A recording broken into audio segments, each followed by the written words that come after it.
Hi, welcome to First Things First. I'm Tom Iselin, and this is the show where you learn how to build a thriving nonprofit and live inspired. In this video and the next, I'm going to discuss a fundraising concept I call the Super Six.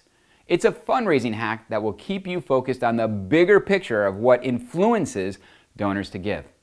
Why is this important?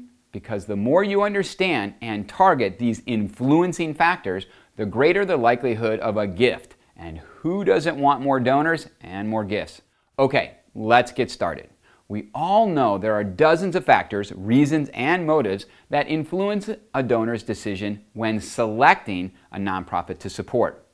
After raising money from thousands of donors of all sizes, I've learned that 6 of these factors consistently stand head and shoulders above the rest.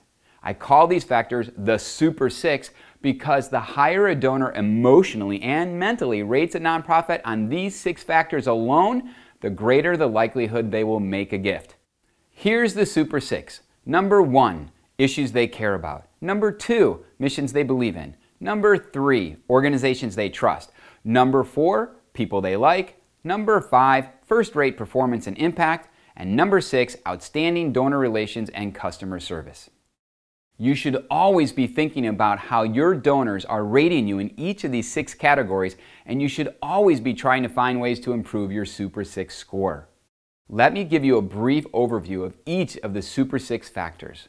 Number 1, issues they care about. Let's say you run a nonprofit that restores antique art. If a donor doesn't care about the issue of antique art restoration, it's unlikely they will support a nonprofit that restores antique art.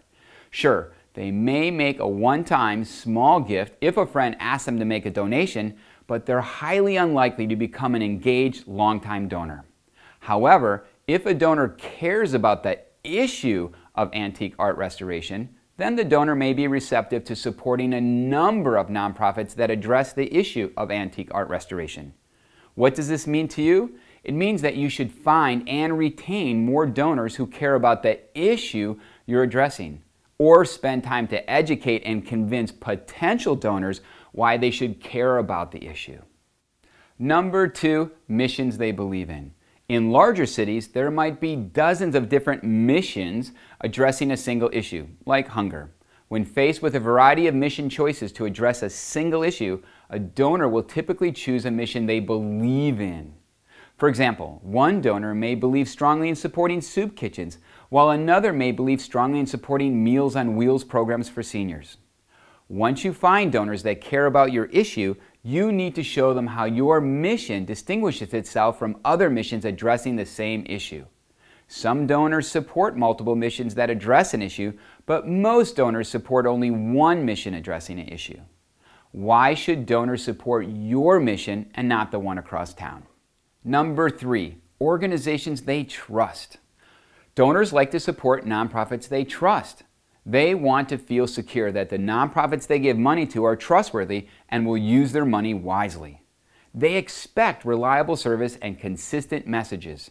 They expect you to run a professional organization with the highest ethical standards. If you can't do these things, or donors feel you can't do these things, you'll lose credibility. If you lose credibility, say bye-bye to your donors. There are hundreds of reasons that influence a donor's decision to give to a nonprofit.